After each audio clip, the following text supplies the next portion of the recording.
The following is a pre-recorded show. Welcome to Winning in Retirement with your host, Brian Akers, certified financial planner professional and founder of Akers Financial Group. Now, helping you win in your retirement, here's Brian Akers. Welcome to Winning in Retirement. This is Brian Akers from Akers Financial Group. We welcome you to our radio podcast. I'm Brian Akers, president and founder of Akers Financial Group. Here with me today is Mark Diorio. He's the Chief Investment Officer from Brookstone Capital Management. It's a third-party money manager that we use at Akers Financial Group. And I wanted to bring Mark Diorio in so we can talk about the markets. Our topic for today is going to be market volatility, fear or faith. What do you got to have during this kind of time? In today's show, we're going to talk to Mark Diorio about market volatility, exploring its impact on various sectors and potential investment opportunities. It emphasizes the importance of a strategic and emotionally detached approach to investing. Hey, Mark, does that sound pretty cool that you can cover that with me today? Well, Brian, I think my job right now is really resisting panic and focusing on the big picture. So this is a great topic. I believe that market volatility is sometimes a normal thing we have to face. But this year doesn't feel normal. It feels different. And I want to try to approach the topics of what's going on. And if you could just begin some basic talk about what's going on in the actual stock markets, the treasury market, all those kind of things, that'd be great to hear from you today. Sure. Just a broad overview. I think everybody knows from the headlines and so forth, the market recently hit about a volatility, meaning we'd had a pretty sharp down day a couple of weeks ago on a Thursday and Friday where the market actually dropped about 10% in 2 days. So that's a pretty dramatic drop. There's not been that many. There's been about 4 over the last 40 years of that concentrated drawdown that has happened in that shorter period of time. So the market was caught off guard, and it's really due to kind of this policy uncertainty, maybe tariff policy shock. This can happen to the market for a variety of reasons, but that's what it is. So it's not a situation where like a 2008 where you had this big global financial system imbalance and over-leveraged private sector. Now there's really not those structural imbalances. So I think it's just that adjustment and the realization that, well, this the policy is going to take a little bit of time to work through, and now analysts have to address the changes in policy and see how that shapes up over the next quarter or 2 quarters. So it's a little bit different, but I would say the market went down pretty sharply. And we have seen these 15 to 20% pullbacks. And as a rule of thumb, I would say a pullback is between a 0 and 10% decline. Between a negative 10 and a negative 20 is a market correction. And more than a 20% decline from a recent high would be considered a bear market, just as a rule of thumb. So we've definitely entered a correction phase. And the average correction over the last 40 years in any one given year. Not that every year we get one, but the average one is about 14%. So that's actually pretty normal. And as you referenced, Brian, volatility is part of investing. And for, almost each and every year, you have some reason for the markets to sell off, some concern, and it can be different each time. But this one in that 15 to 20% range towards the low there, that's kind of similar to these technical moves that we might have seen in 2011 with a bit of a euro debt crisis and potential spillover. 2015, you had an oil price crash, and about a 6 month or so, it was August 2015, and then 2016, the market got going again. 2018, kind of rate normalization, and then 2022, Fed tightening. And you didn't really have recessions per se in there. You had one in 2020, which was pretty sharp with COVID, but the market bounced back quickly. So nevertheless, we felt that, maybe you're at the end of that panic selling phase, and now the market's trying to work its way through that, finding the right balance and overall. So that's kind of the market in a nutshell. I pass it back to you, Brian, to see if you wanted to go deeper with that, or if you had any thoughts on how quickly the market moved. Yeah, I guess the thing is that when I think about big market moves, I picture like 87 and, these major market crashes. So this isn't really a crash. It's more of a realignment of policy. But this realignment of policy sure seems to be very broad and then still moving around. So that's going to be a hard thing to invest into, isn't it?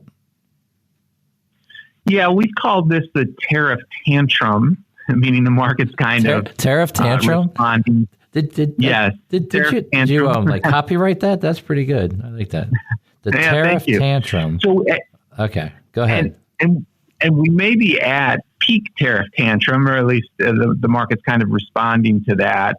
And then the selling and the intensity of the selling will fade, just like in other situations, and the market will kind of claw its way back or ebb and flow, kind of in the sideways action, trying to figure out what direction tariffs will go in, and also ultimately earnings drive the markets and long-term earnings and so forth. So that we are in this situation, and we think it's not, if you have very aggressive stimulus policies, such as in 2020, where the Federal Reserve came in, cut interest rates all the way to zero effectively, and then supported and injected liquidity into the marketplace, then you can have a pretty sharp rebound as you did at that time. This case, I don't think you have that, because you have them still with an eye on inflation and making sure that is coming down to levels they feel comfortable at.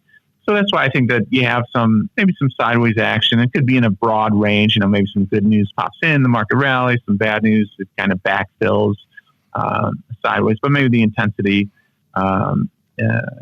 will start to die down as we move on throughout this quarter and the next quarter. Well, there's got to be consequences to a tariff tantrum. And have you ever seen a tariff I can't even say it. a tariff tantrum before? Sorry. So there was a tantrum a few years back in kind of 2013, when the Fed started to talk about cutting QE. So that was a taper tantrum. And then the market sold off pretty sharply, only to kind of recover after it got its arms around understanding that the Fed had to what's called taper QE, which was quantitative easing. And that was just lessening their purchases of bonds in the marketplace. So the Federal Reserve has a dual mandate, which is, one, to have policies that promote stable prices. And that, as a rule of thumb, that means about 2% inflation rate. And then the other part of the dual mandate is to make sure the policies encourage full employment, which as a rule of thumb means an unemployment rate at about 5%. And so their broad tool is raising or lowering the short-term interest rates.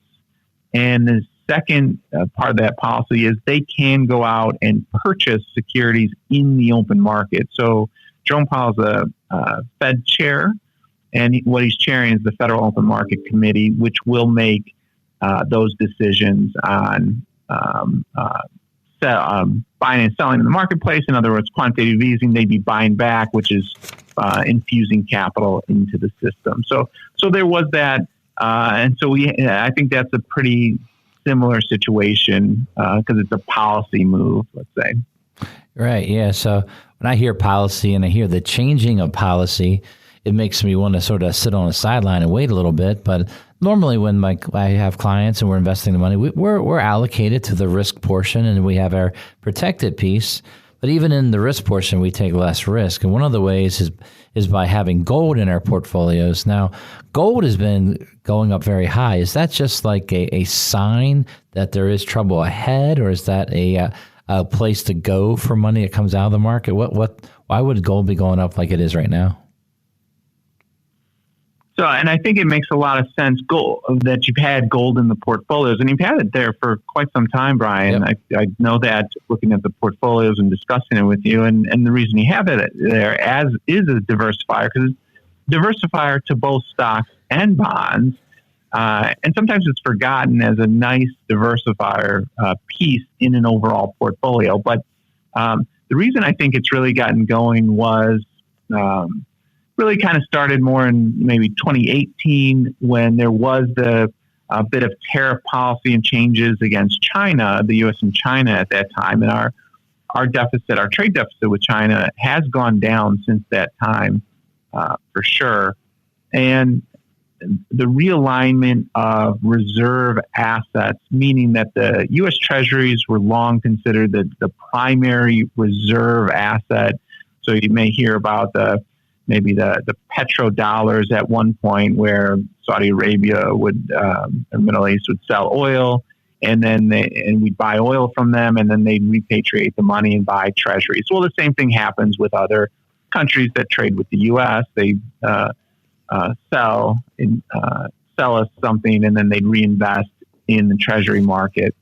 But I think that started to rebalance over the last several years as the world has changed a bit, and gold has become more of a prominent neutral asset without linkages to obviously to a certain country. So I think it just came back into prominence that, trading partners are changing. And so if you have trade between two countries that are not the U.S., for example, you'd want a neutral asset.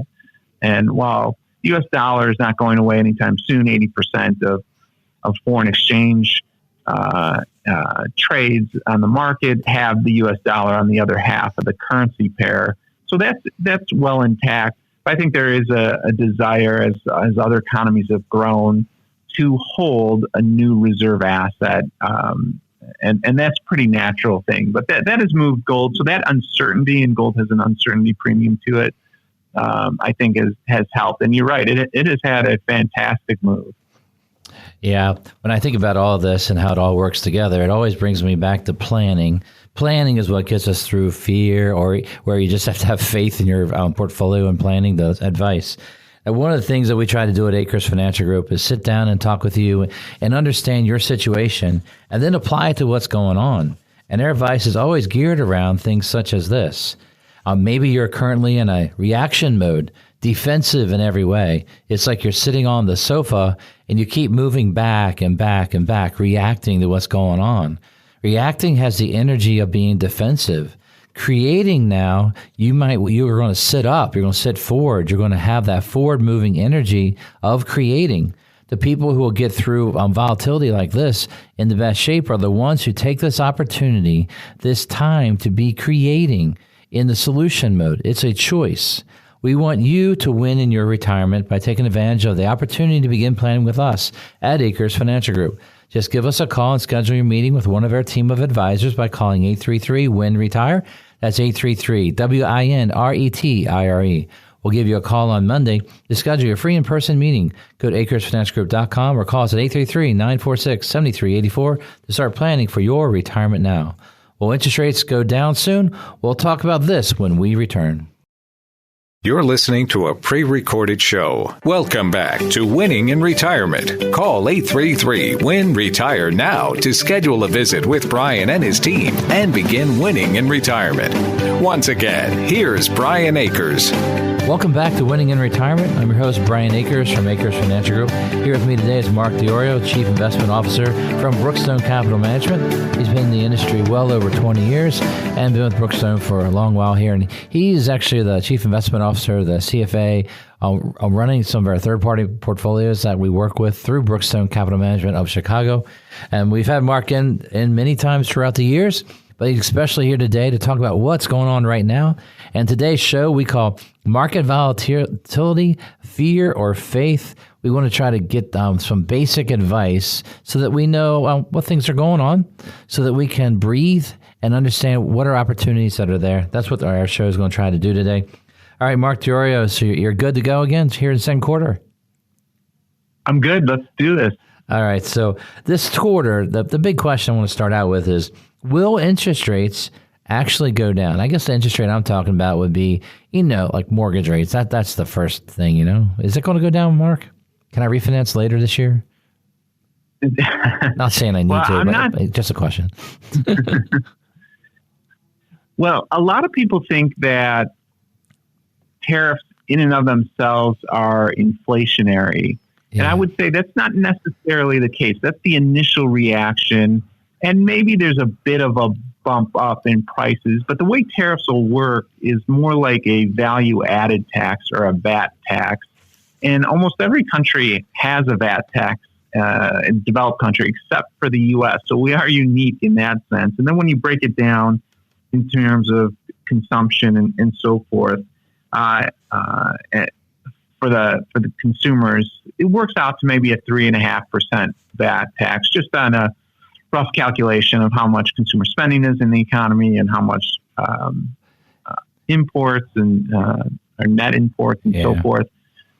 So it works like that, and it's more of a one-time bump if it is in the broad numbers. And of course, it's going to always change on your personal consumption basket and in individual cases. But what I think we've learned is that inflation is driven by kind of supply disruptions. And in 21 and into 22, after COVID, we had supply disruptions, demand outstripped supply. And where we saw the big impetus in inflation was in the energy market. And right now, oil is in the low 60s. There is not really concern on the oil front to cause inflation. And then we also saw core goods, and that was because supply chain being a big component of the inflation that we saw in 21 and 22, which drove interest rates higher. And the Federal Reserve increased interest rates to slow down the economy, with the effect to slow down inflation. And the idea then was to raise rates high enough that you just stamp out demand, and it could cause a recession, and that would bring inflation down. Well, despite the concern over it, it actually didn't cause a recession, and that's why we had a nice bounce back in stocks. In other words, stocks discounted a recession in 2022 that didn't actually come, and then we had a nice 2-year rally in stocks. So my point is that tariffs aren't really causing pain in the energy segment, and core goods prices have, in the current CPI, are basically non-existent. There really hasn't been year-over-year increases. So if things go as is, we don't see really much of it an uptick in inflation. In fact, the biggest component now is kind of the lingering effect of owner's equivalent rent, which is basically the shelter component of CPI, or the inflation rate. And that is just coming down. Even though house prices haven't come down, they haven't increased at the rate that they had. So that's just slowly going through that process. And so all that might have a downward impact on inflation, which means interest rates would have room to go lower. What we have seen from tariffs is not necessarily the inflation problem, but would be maybe a slowdown in economic growth with uncertainty and just some hesitation and so forth. And we do see consumer expectations kind of have declined, and consumption is about 70% of U.S. economic measures, GDP. And so the consumer is very important. And if you have full employment, you're going to have a strong consumer. And so we think you can have a resilient consumer. 23 out of the 25 years in this business, the one golden rule is don't bet against the U.S. consumer, because they will spend. So that keeps us somewhat positive on the overall economy, but it could be slowing, which would be another factor why interest rates could go down. So the expectation is that later this year that the Federal Reserve will reduce interest rates by between 2 and 4 times, or 2 to 4 cuts, which means each cut is 0.25%. So between 0.5% and 1% on the short-term side. And if you have a slowdown in growth, you could see a little bit lower interest rates as well. I don't expect that big a change, to your point, Brian, in the housing market, unless that 10-year treasury really comes down. The problem has been you do have some international sellers, and of treasuries going back into their domestic markets and into gold. At least that's what we've seen over the last couple of months. Yeah, so all of that, I have 1,000 questions here, Mark, so I'm going to hit you with a few of them. All right, VAT tax, that's known in Europe, where sometimes you get that back on your exit if you save the receipts. VAT tax, is that basically a national sales tax? Is that what you would equate it to be?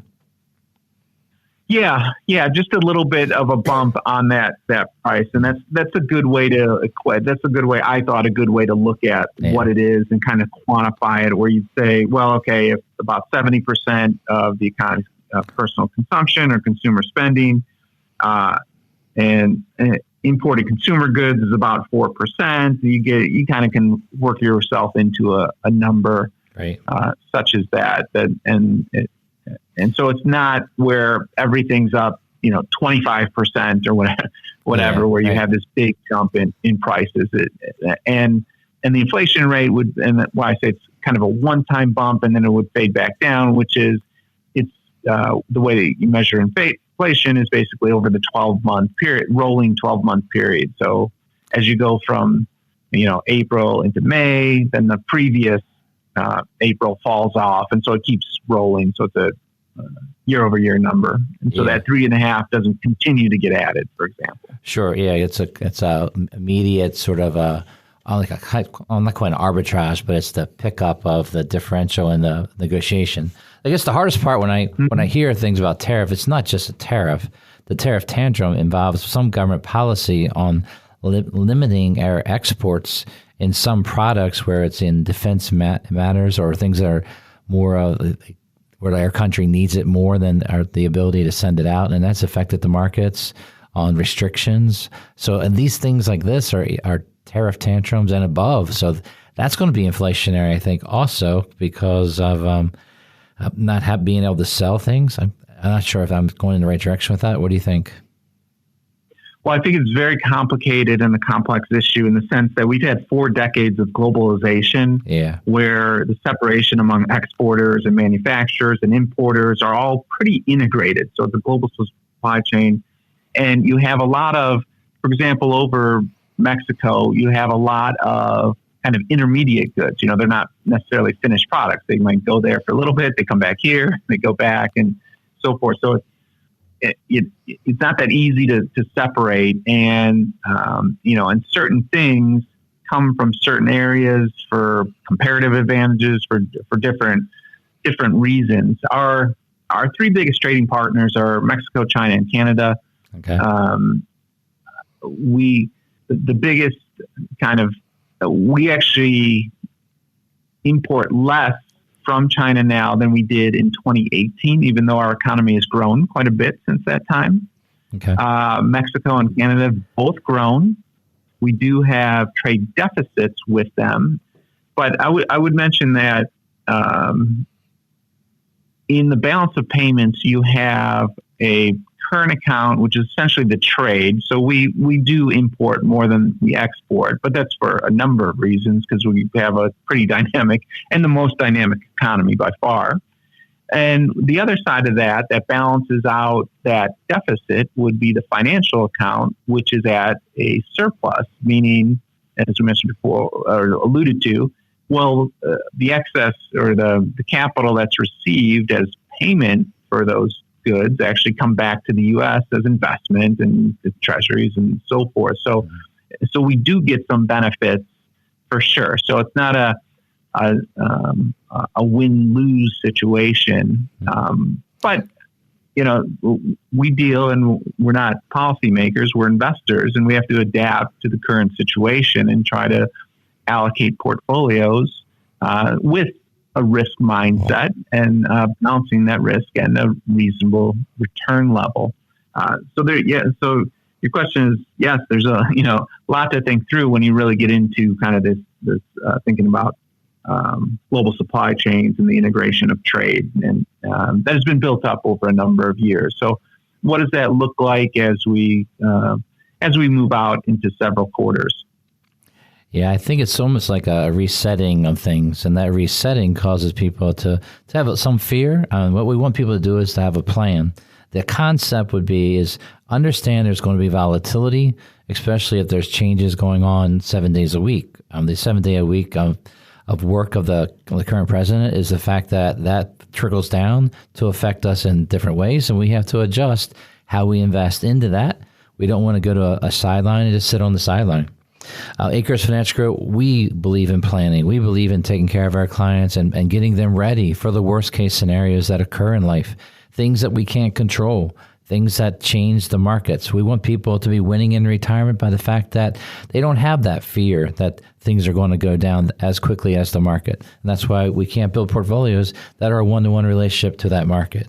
Akers Financial Group is built locally. We're independent. We don't report to a big company on Wall Street. We report to you. We have offices in Lutherville and Forest Hill, clients all around the country, even a few around the world. It's so easy to begin winning in retirement. Just give us a call and schedule your free meeting with one of our team of advisors. Call us at 833-WIN-RETIRE. That's 833-WIN-RETIRE. We'll give you a call on Monday to schedule your free in-person meeting. Go to AkersFinancialGroup.com or call us at 833-946-7384 to start planning for your retirement now. Are there opportunities to invest in this market? We'll talk about this when we return. You're listening to a pre-recorded show. Welcome back to Winning in Retirement. Call 833-WIN-RETIRE now to schedule a visit with Brian and his team and begin winning in retirement. Once again, here's Brian Akers. Welcome back to Winning in Retirement. I'm your host, Brian Akers from Akers Financial Group. Our radio podcast, Winning in Retirement, is available online at AkersFinancialGroup.com. Right at the radio podcast tab, you can listen to past shows. You can also go to any podcast network and you'll find Winning in Retirement. Just check us out there. You can hear the show again, bits and pieces. You can play it at 1.5 times speed and get through it quicker, whatever you need to do. We have information out there for people, and we're glad that you're listening today. Today's show is called Market Volatility. Fear or faith? The faith would be in the fact that you've done the work and your planning and your design in getting your money ready for the good days and the bad days. And that plays right into our third quarter here. Today we have Mark Diorio. He's the Chief Investment Officer of Brookstone Capital Management out of Chicago. He is a third-party money manager that at Akers Financial Group. We use his firm for portfolios as we design our clients with an approach called core and satellite. So in this quarter, we're going to talk about opportunities to invest in this market. And we're going to begin by a hard question, and that is this. At the end of last quarter, you brought up the concept that you guys are investors, not policymakers. And I think that's important because policymakers are going to be those in government, and that's going to basically change the rules of games. And then you got to basically adjust how you invest. Is that the way you handle that, Mark? Yeah, definitely. I think we have to deal with monetary policy coming from the Federal Reserve. So what they're doing with interest rates to help manage the overall economy, because that definitely has an impact on markets, and I would say a very large impact on markets. So even more than political policy for the most part, the monetary environment where interest rates are right. Is an expansionary or accommodative policy, or is it a restrictive policy? That'll have a big impact, and it probably doesn't get a lot of headlines, but behind the scenes, we spend a lot of time on that because we think it does have an outsized impact on overall markets. And I'd go back to kind of the COVID environment where there was still uncertainty, the economy was shut down, and the Federal Reserve came in and proceeded to lower interest rates and provide accommodative policies. And then the markets responded positively to that, even though we didn't have a lot of clarity on the overall economy. So that's a big factor. Then of course, there's either fiscal policy or in this case, there's trade policy that has been talked about for some time in the first Trump administration. And what does that mean for markets? Now, going into 2025, the economy was in a decent shape. And so we're not as concerned at this point of a significant recession, because if you get a recession, it's usually due to an over-leveraged consumer, fragile banking system, or where you have a financial crisis type event. So it's not necessarily those things. And so there's definitely opportunities in the market. And no matter how bad the news is, there's always a price you want to be a buyer. And this time is no different. So we're monitoring the markets for opportunities. But when you build that portfolio, we build on what we call a core plus satellite allocation framework, where we want our core portfolio design consistent with your individual investor risk profile, and then satellite allocations, which can be more flexible to address either current situations or opportunities or individual circumstances where maybe you want a little bit more income out of the portfolio, maybe you want to be a little bit more defensive, or for others, maybe you want to be a little bit more aggressive. So I think that's a very flexible yet disciplined approach, because you're gonna find yourself as an investor over time in different environments. The economy will ebb and flow, policy will ebb and flow and adjust, and so this gives us a pretty thoughtful approach to portfolio construction. And so I think there's definitely opportunities in 2025, as there will be in 2026. And one of those would be thinking about thematically, well, if we're bringing manufacturing back, or that's one of the goals, you'd say U.S. infrastructure seems like an interesting place. Areas that aren't as sensitive to trade. You'd say, well, we look like with one of our major themes, artificial intelligence or AI. It's not just AI or the tech plays. It is we need to increase essentially the grid in the U.S. And so that's kind of the electrification and the upgrade thereof of the U.S. infrastructure.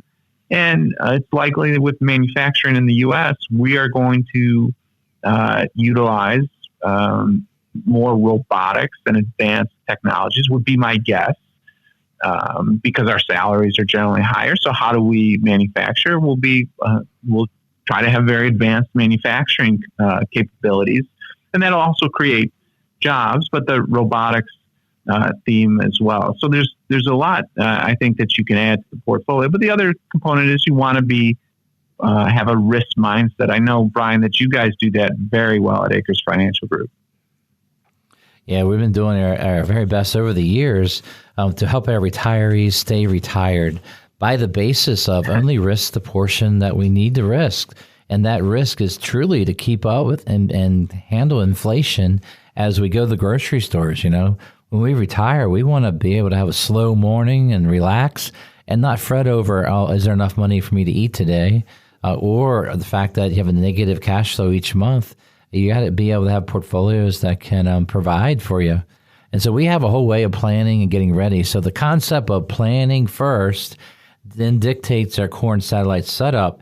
And then we use the different sleeve, the different portfolio styles to build out what that client individually need. And that's a key thing. That's why our partnership together works so well, in that I can pick and choose based on what you're doing to add that to the portfolios and for clients.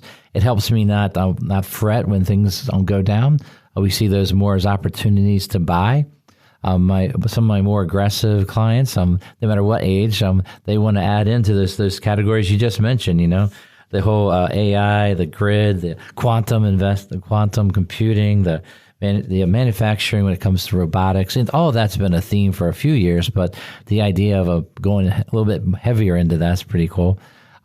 But in planning, I believe that we need to make sure that we look at opportunities that apply. And that's about how big of a loss can you afford to take any type of year. Or you want to be a one-to-one relationship with the market? I don't think that's the way to retire. I think you need to have a portion that needs to stay with low risk. Bond funds have a volatility that goes with the market and fluctuations, and with the international pressure of not reinvesting in bonds, in treasuries could lead to some strange trading on the treasury markets. So you got to really build your portfolios in a way that has some defensive measures. One of the portfolios that I use that you do is buffer. You use ETFs that are considered buffer ETFs.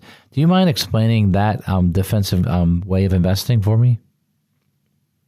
Definitely. So there's been a lot of innovation in the ETF exchange traded fund world. And so we have monitored ETFs and I've been in that market for over 20 years, as we've gone from very few ETFs to very many. But there's been a lot of innovation that has helped the individual investor and the advisor build a portfolio that can reduce risk overall. And so one of these innovations, and it's still kind of probably very new, and many investors probably haven't even heard of it and don't know it's available, but it's absolutely available.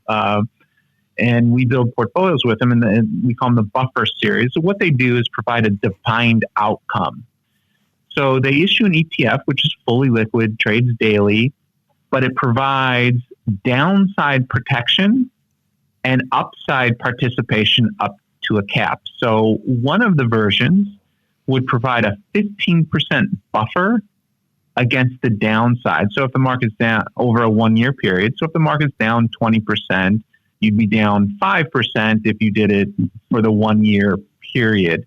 That's a pretty good defensive position while also providing upside participation up to a cap. So you link to the S&P 500 and it goes up. Let's say the S&P 500 goes up 20% and you're capped at 15% or 12%. Well, you get that gain up to that level. So that's a pretty good trade-off, especially in markets like these where you can really directly hedge your downside exposure to markets. So we find these very effective vehicles, and in fact, definitely have been a part of portfolio construction. And so there's a few different variations thereof, but they all have the same concept of this hedged equity idea, where you definitely have this defined outcome. You know what protections you have. And so, yeah, you can do that and build that into the portfolio. And I think it's been very effective method of risk management. Absolutely. So that comes to our bond replacement portion. It also comes to just having the liquidity that it brings each year rather than locking money in the longer term ladder. That really gives the ability to ladder out money that you might need in the future. And we knew where it's going to come from. So we're not pulling out of the market on the bad years. We want to have our fixed side of portfolios, our protected design to give income when we need it. Or if you have something going on in life, you need a little bit more money, we asked for it at that time. So these defensive measures have been very helpful. I know there's also hedged equity that you use sometimes, Mark. We do. So there's a broader hedged equity category that consistently hedges. They don't define necessarily the downside protection as well. They hedge on a quarterly basis. So hedge kind of the downside of each quarter thereof. So there's several kind of approaches in that overall category that you can embed in the portfolio that gives you that upside participation that we think is reasonable, but more importantly, that downside protection. Yeah, that's good information. Now, this show's going quickly, and this quarter has gone fast. Our show's been about market volatility, fear of faith, and what we want you to think about is this. Well, what are you going to do? What's going on? What things can actually you think about, understand what's going on, and then possibly invest into or build your portfolio so that you can have the confidence to stay where you are. In reality, what's happening is we're recommending not to be reacting, but to actually be creating opportunities for yourself and opportunity in situations like this. You know, if you sit on your sofa, what happens is if you're reacting and listen to bad news, you just sit back and you're not really, you almost fall asleep sometimes if you're not too obsessed with it. What happens is when you sit forward in life and you start getting going, thinking about where are the opportunities, that's a positive move. And that positive move can lead to great opportunities that can really help your portfolios throughout this time period. One of those positive moves could be sitting down with a team of advisors here at Akers Financial Group to help you win in retirement. Just go ahead and give us a call at 833-WIN-RETIRE. That's 833-WIN-RETIRE. Give us a call and we'll set up that time to talk with you right away. Do your emotions drive your investing? We'll explain more when we return. You're listening to a pre-recorded show. Welcome back to Winning in Retirement. Call 833-WIN-RETIRE now to schedule a visit with Brian and his team and begin winning in retirement. Once again, here's Brian Akers. Welcome back to Winning in Retirement. I'm Brian Akers from Akers Financial Group. Yeah, I'm the president and founder of Akers Financial Group, and we've built a great team of advisors and a great team that helps our clients.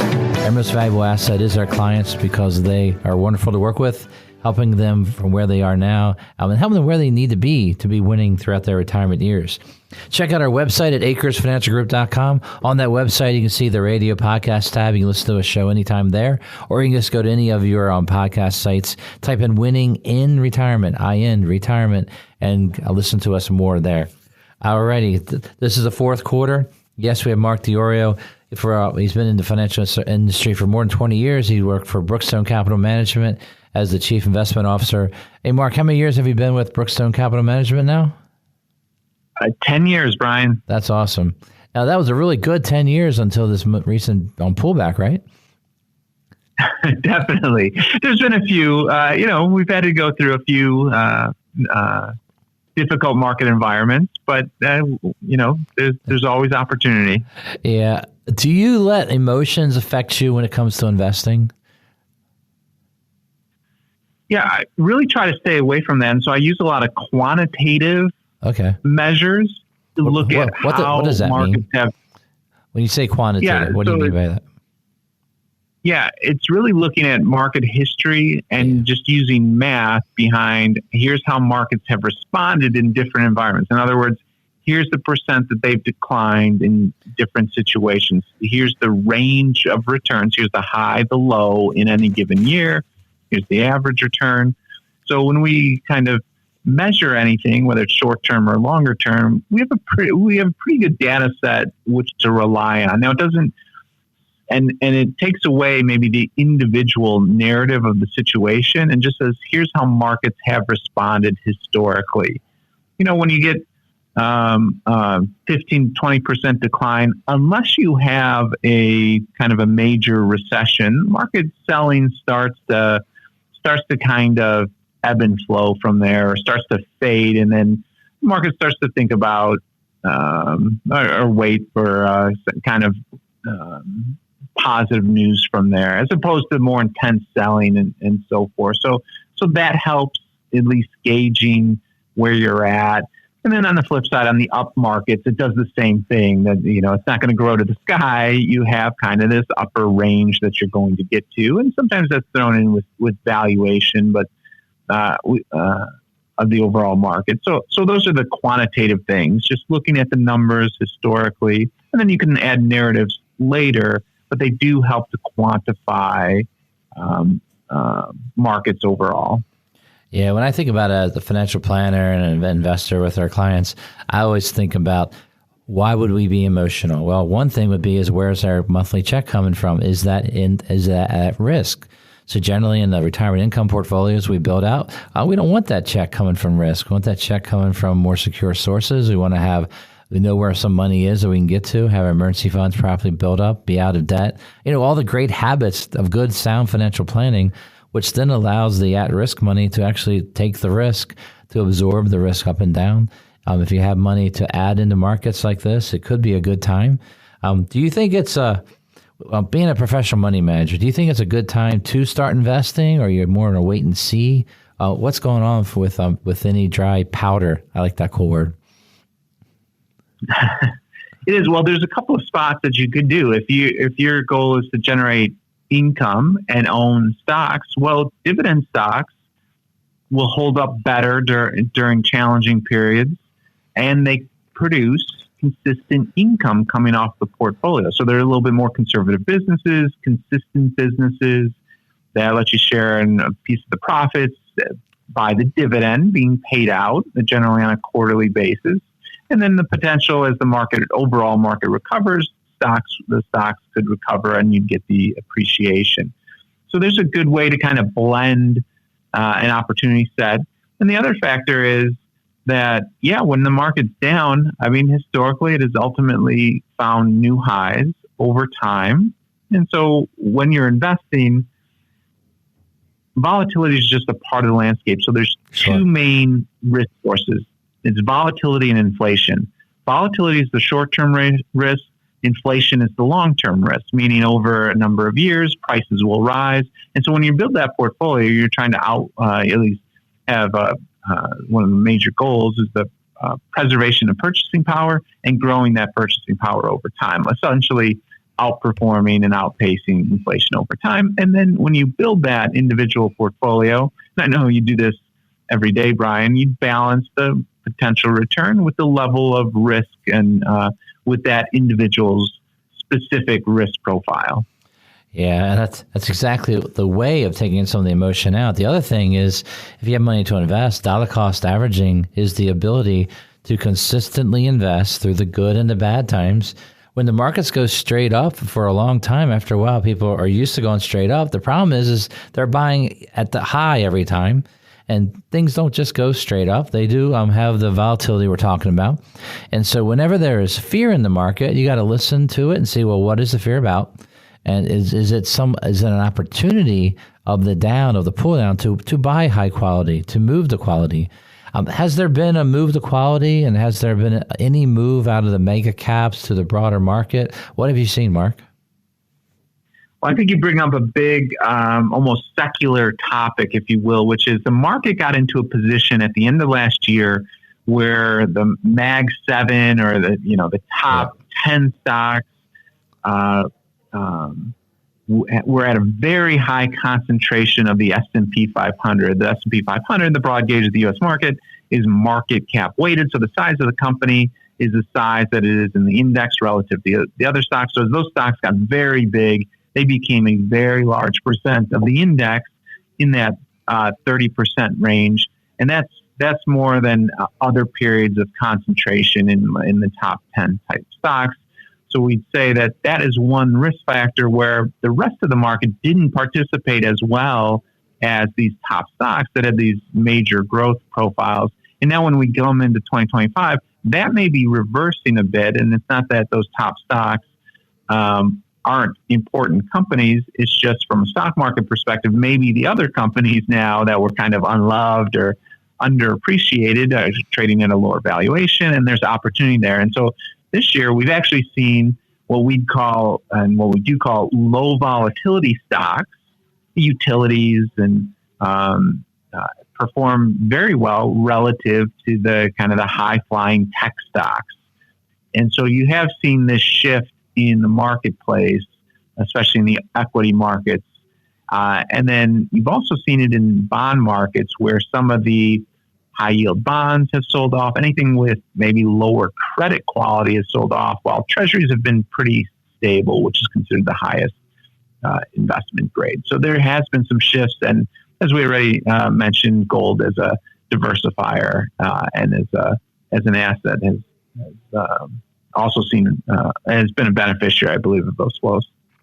Yeah, it's the flows out of the mega caps to the broader markets. It's good for a lot of diversification, because diversification, when it was over concentrated, like we talked many times over the last couple of years, so to diversify back then was probably the better opportunity. But now there's still opportunity, and each investment, each way you invest your money, gives you a risk tolerance that comes with the investment. It gives you a time horizon. It gives you really what you need when it comes to understanding what risk you're taking. The hardest part is many people have enjoyed investing in the short run, getting in and out, making quick profits. The hard part is when things go down quickly, it's hard to adjust to that. So do you feel that computer trading, day trading, that kind of movement is detrimental in a volatile time? Like, does it cause extra volatility? What do you think? What's going on?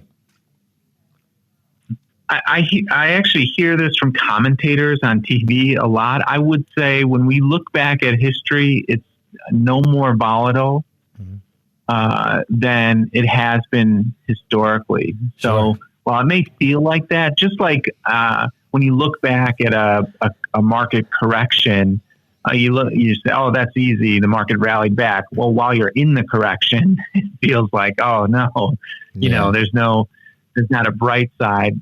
Same with the volatility. And we have seen short term, we've seen some pretty remarkable moves, but again, they have some historical context to them. There's been other environments that happen from these short-term moves. And I would say that these moves happen pretty close together. So if you have a big down day or a few big down days, you can expect a few big up days somewhat in the near future. So we actually did have a very big up day a week or so ago, where the market, and this is what makes policy so tricky and why you want to build the portfolio kind of unemotionally, is because all of a sudden policy changed and the market rallied before anyone had time to, make an adjustment, or there was no, bell to tell you to change course. And so that can happen. That's actually normal, where you have maybe a few bad days, and then whether it's a week or 2 weeks or a few weeks later, you have some big up days out of, maybe the news isn't as bad as expected. And that's all that it has to be for the market to kind of shift its focus.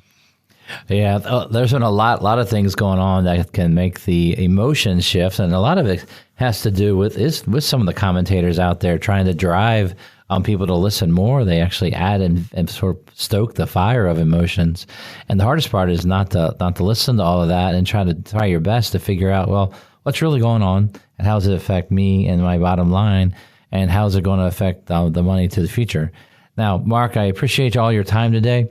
I wish you the very best with investing and managing money for Brookstone Capital Management and for our clients at Akers Financial Group. Thank you very much, Mark. I really do appreciate it.